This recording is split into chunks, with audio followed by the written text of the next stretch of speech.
യഥാർത്ഥത്തിൽ ഈ മഹാസഖ്യത്തിലെ എല്ലാവർക്കും തുല്യ പ്രാതിനിധ്യമുണ്ടോ? അപ്പം നമുക്ക് രണ്ട് ഭാഗമായിട്ട് ഇത് നോക്കാം. എന്താണ് കാസ്റ്റ്? ഇപ്പോൾ ഞാൻ പറയുന്നത് നമ്മൾ മനസ്സിലാക്കേണ്ടത് കാസ്റ്റ് ഒരു പൊളിറ്റിക്കൽ സിസ്റ്റമാണ്. അത് റൈറ്റ്സ് കൊടുക്കാനും എടുത്തു കളയാനും through categorising compulsory membership in social group, ആ സോഷ്യൽ ഗ്രൂപ്പിനെ കാറ്റഗറൈസ് ചെയ്ത് ചെയ്യുന്ന സിസ്റ്റമാണെന്ന് പറഞ്ഞല്ലോ. പക്ഷെ അതിൻ്റെ എസെൻസ് എന്താണ്? അത് ഉണ്ടോ ഇല്ലയോ എന്നുള്ള നമ്മൾ എങ്ങനെയാണ് കാണുന്നത്? അതിൻ്റെ എസെൻഷ്യൽ ക്വാളിറ്റി എന്താണെന്ന് വെച്ചാൽ, ഇത് പവർ ഒരു ചെറിയ ഗ്രൂപ്പിൽ കോൺസെൻട്രേറ്റ് ചെയ്യുന്ന ഒരു സിസ്റ്റമാണ് കാസ്റ്റ്, ഒളിഗാർക്കി. അതിൻ്റെ പേരാണ് ഡോക്ടർ അംബേദ്കർ കൊടുത്ത പേര് ഒളിഗാർക്കിയാണ്.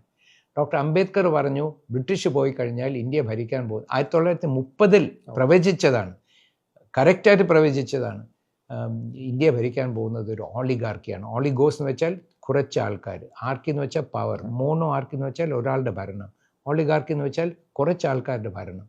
ആ ഇന്ത്യയിൽ ഓളിഗാർക്കി കോൺസ്റ്റിറ്റ്യൂട്ട് ചെയ്യുന്ന മെത്തേഡാണ് ഈ കാസ്റ്റ് സിസ്റ്റം.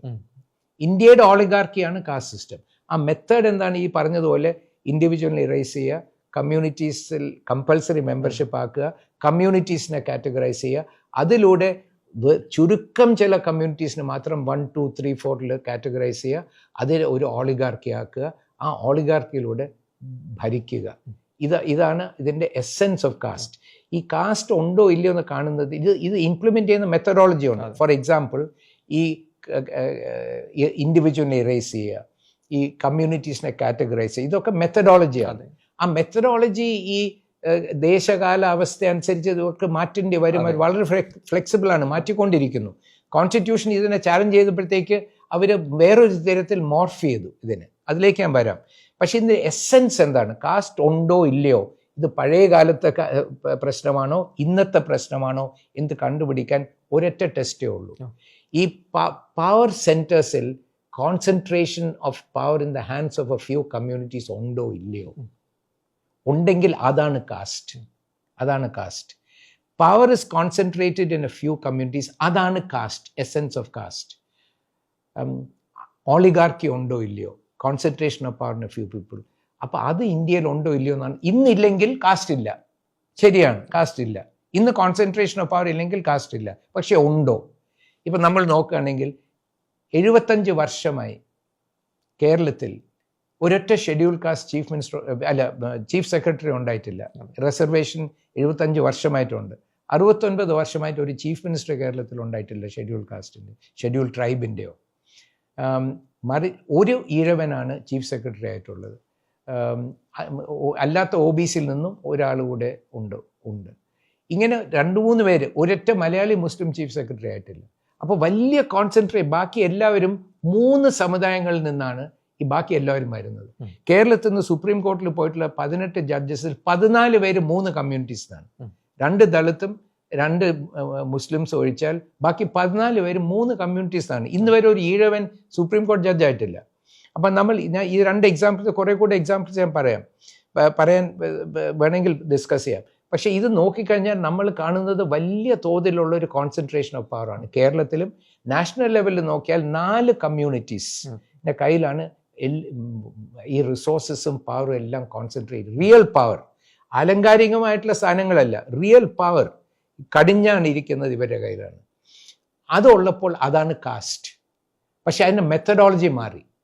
പഴയതുപോലെ ഈ കോൺസ്റ്റിറ്റ്യൂഷനിലോട്ട് മെത്തഡോളജി മാറി. ഇന്ന് ഈ കാസ്റ്റ്, ഈ കമ്മ്യൂണിറ്റീസിൻ്റെ ഓളിഗാർക്കി രൂപീകരിക്കുന്ന മെത്തേഡിൻ്റെ പുതിയ പേരുണ്ട്. ആ പേര് മെറിറ്റ് എന്നാണ്. മെറിറ്റിലൂടെ അവരിതിനെ നിലനിർത്തുകയാണ്, ഈ concentration of power. Caste means ഞാൻ പറഞ്ഞ പോലെ caste is a system to vest and divest power, but vest power in a small group of people. അതിൻ്റെ test evidence of its existence is concentration of power. നമ്മൾ concentration of power നോക്കുമ്പോൾ നമുക്കറിയാം. ഇപ്പോൾ Covid virus ഉള്ളപ്പോൾ നമുക്ക് Covid ഉണ്ടെന്നറിയാം. Concentration of power ഉള്ളപ്പോൾ നമുക്ക് കാസ്റ്റ് ഉണ്ടെന്നറിയാം. അൺക്വസ്റ്റ്യനബിൾ ആണ്. പക്ഷേ ഈ കാസ്റ്റ്, ഈ കോൺസെൻട്രേഷൻ ഓഫ് പവർ ആരിലാണ്? ഇപ്പോൾ ജോ ബൈഡൻ പറഞ്ഞു, ലാസ്റ്റ് സ്പീച്ചിൽ പറഞ്ഞു, അമേരിക്കയിൽ ഇപ്പോൾ ഒരു ഓളിഗാർക്കിയാണ് ഭരിക്കുന്നത്. ആ ഓളിഗാർക്കിയെ കോൺസ്റ്റിറ്റ്യൂട്ട് ചെയ്യുന്നത് കാസ്റ്റിലൂടെയല്ല. ആ ഓളിഗാർക്കിയിലുള്ള ആൾക്കാർ പരസ്പര ബന്ധമുള്ള ആൾക്കാരല്ല. ബ്ലഡ് റിലേഷൻഷിപ്പ് ഉള്ള ആൾക്കാരല്ല, ഒരു സമുദായത്തിൽപ്പെട്ട ആൾക്കാരല്ല, മറ്റൊരു ടൈപ്പ് ഓഫ് ഓളിഗാർക്കിയാണ്. പക്ഷെ ഇന്ത്യയിലുള്ള ഓളിഗാർക്കി എല്ലാം സമുദായം, പരസ്പര രക്തബന്ധങ്ങളുള്ള കമ്മ്യൂണിറ്റീസാണ്. കേരളത്തിൽ തന്നെ ഒരു കമ്മ്യൂണിറ്റിയും അവരുടെ മക്കളാണെന്ന് ഏകപക്ഷീയമായി ക്ലെയിം ചെയ്യുന്ന മറ്റ് 2 കമ്മ്യൂണിറ്റീസും. അപ്പോൾ ഇവിടെയുള്ള ഓളിഗാർക്കി കോൺസ്റ്റിറ്റ്യൂട്ട് ചെയ്യുന്നത് ഈ നെപ്പോട്ടിസത്തിൽ കൂടെയാണ്, ഈ കമ്മ്യൂണിറ്റീസിൻ്റെ സ്വജന പക്ഷപാതത്തിലൂടെയാണ്.